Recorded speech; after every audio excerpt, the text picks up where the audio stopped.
Gambar bayangan seperti gunung membombardir Guisa ke tanah. Guisa bisa merasakan setiap serangan menjadi beberapa kali lebih kuat dari yang sebelumnya. Meskipun ia memiliki tubuh iblis, kekuatan secara bertahap mencapai batas untuk yang bisa ditangani. Guisa bisa merasakan otot-otot di lengannya terus-menerus sedang terkoyak. Jika ini terus berlanjut, tubuhnya akan hancur. Nili hanya menggunakan 1/10 dari kekuatan dan itu sudah cukup membunuh Guisa. Melihat adegan ini, Shen Hong mulai khawatir. Dia berubah menjadi seberkas cahaya dan mencoba melarikan diri. Bagaimana bisa Ye Zong mengabaikan Shen Hong? Pedang di tangannya berubah menjadi seberkas cahaya dan menembak ke arah melarikan diri Shen Hong. Karena kau memilih untuk mengkhianati kita, kita tidak dapat menahanmu lagi. Pedang menembus dada Shen Hong. Shen Hong tak percaya melihat pedang yang menembus dadanya. Dia tak pernah menyangka ia akan memiliki akhir yang seperti itu. Shen Hong menghela napas, perlahan-lahan menutup matanya. Mungkinkah semua tindakannya itu salah? Mungkin ini akhirnya, energi secara bertahap meninggalkan tubuhnya karena jatuh dari langit. Para patriark lainnya menyaksikan jatuhnya Shen Hong.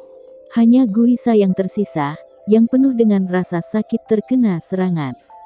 Dengan membunuh Guisa, kota Glory akan lebih aman. Nili dingin mendengus sambil meningkatkan kekuatan arai 10.000 binatang iblis. Setelah kekuatan besar ini, Guisa pasti akan mati. Tiba-tiba, ledakan terdengar. Sesosok bayangan terbang ke arah Guisa, menyambarnya dan melambung ke langit. Dia benar-benar mampu memecahkan lapisan 1000 gunung dari arai 10.000 binatang iblis. Orang ini setidaknya mungkin memiliki kekuatan peringkat legenda. Nili fokus matanya dan melihat seorang pria yang mengenakan jubah putih dangkal. Ini pemuda yang sangat tampan. Di serikat kegelapan, hanya ada 2 orang dengan kekuatan di atas Guisa.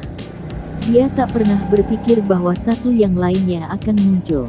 Ketika Guisa hendak diselamatkan, Ye Zong dingin mendengus, mencoba untuk pergi. Itu tak akan begitu mudah. Dia segera bergabung dengan roh iblis kera besar angin salju dan menciptakan badai salju tak habis-habisnya yang digulung ke arah pemuda. Pada saat yang sama, dewa spiritual angin salju, yang telah siaga juga marah meraung dan menuju ke pemuda berpakaian putih. Ketika Guisa membuka mata bingung, ia melihat pemuda berpakaian putih dan menghembuskan nafas lega. "Longsa, mengapa kamu datang?" Pemuda berpakaian putih tak menjawab, tetapi matanya dalam-dalam menatap pusat arai 10.000 binatang iblis. Sudut mulutnya bocor senyum yang mendalam. "Selain Yemo, ada pria lain yang menarik. Aku percaya Raja Iblis pasti akan tertarik dengan orang ini." Melihat Ye Zong dan dewa spiritual angin salju menyerang, pemuda berpakaian putih menyapu lengan dan 2 batu misterius jatuh. Kedua batu misterius menciptakan energi tak berbentuk dan tiba-tiba meledak. Gelombang kejut melemparkan dewa spiritual angin salju beberapa langkah, membuat goyangan tubuh untuk menjaga keseimbangan. Ye Zong, bagaimanapun, telah dikirim terbang dan meludah seteguk darah. Tidak ada yang tahu tentang 2 batu itu, tapi memiliki energi yang kuat. Pemuda berpakaian putih tetap tenang sambil memandang ke arah Nili dan bertanya, "Aku ingin tahu, siapa namamu? Berapa kali kau mengalami konstelasi spiritual?"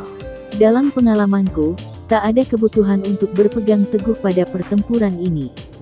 Jika kau tertarik, kau dapat melakukan perjalanan ke serikat kegelapanku dan memenuhi Raja Iblis denganku. Kami akan menantikan kunjunganmu." Mendengar kata-kata konstelasi spiritual, Nili, yang berdiri di tengah arai 10.000 binatang iblis, memiliki kelopak matanya bergerak-gerak. Teknik konstelasi spiritual adalah teknik rahasia yang sangat menyeramkan. Dalam rangka untuk bekerja, tak terhitung banyaknya anak-anak yang diperlukan sebagai korban sehingga kau dapat menanamkan jiwamu sendiri ke dalam tubuh seorang anak tunggal, mendapatkan kehidupan baru. Selama jiwa tidak hancur, mereka dapat hidup selama beberapa kehidupan. Tentu saja, ada banyak efek samping dalam menggunakannya.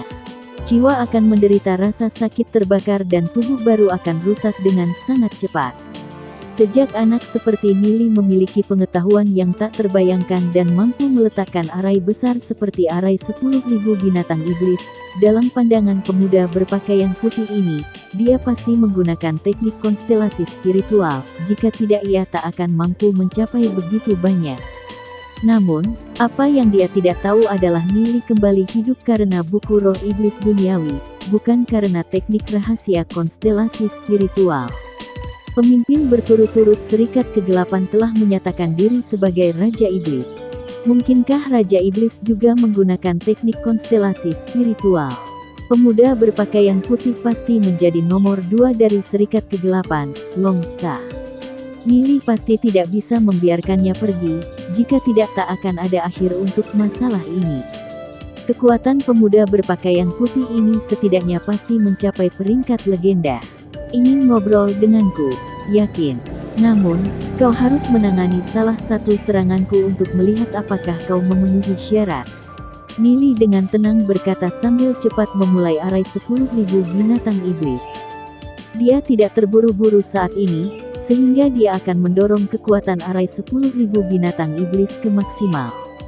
Haha, pasti. Seorang ahli puncak berbicara dengan kekuatannya. Pemuda berpakaian putih bangga tersenyum, berkonsentrasi perhatiannya ke langit. Dia memiliki keyakinan mutlak dalam kekuatannya. Ia akan segera mencapai puncak peringkat legenda. Mengapa ia takut arai ini? Puluhan ribu roh iblis peringkat emas hitam cepat berkumpul menjadi energi menakutkan, berubah menjadi telapak raksasa emas merah dan menuju Longsa. Longsa, hati-hati. Jangan meremehkan arai 10.000 binatang iblis ini. Guisa cepat mengingatkannya. Longsa dingin mendengus dan berkata, aku tak percaya arai ini dapat melumaiku. Nili memahami pikiran ahli peringkat legenda. Ketika menghadapi lawan yang kuat, mereka ingin mencoba dan melakukan tes untuk memverifikasi kekuatan mereka. Sejak itu yang terjadi, maka rasakan seranganku. Mata Nili meledak dengan cahaya, mengendalikan arai dan mendorong telapak tangannya dengan geraman rendah. Merasakan kekuatan yang menakutkan ini, alis Longsa sedikit mengejang. Ini energi yang paling kuat yang pernah ia hadapi sejak mencapai peringkat legenda. Senang kau datang. Longsa masih tidak memiliki rasa takut, dan mengumpulkan semua energi di tubuhnya. Otot-otot di tubuhnya membengkak, membuat ukuran tubuhnya tumbuh beberapa kali. Ekor besar tumbuh dari punggungnya, tulang bahunya terkoyak ketika sepasang sayap daging tumbuh dari punggungnya dan dia mendorong telapak tangan ke depan. Sebagai ahli peringkat legenda, jika ia harus menyusut kembali karena lawan kuat, maka dia tak akan mampu meningkatkan kultivasi di seluruh hidupnya lagi. Roh iblis Longsa terintegrasi dengan roh iblis naga bersayap emas, makhluk dari garis keturunan naga asli, jauh lebih kuat dari naga bumi sisik hitam Yezong. Aku akan melihat seberapa kuat arai 10.000 binatang iblismu, kata Longsa. Dia memiliki tubuh yang kuat dari suku naga. Tentu, dia tidak berpikir arai 10.000 binatang iblis akan dapat membahayakan dirinya.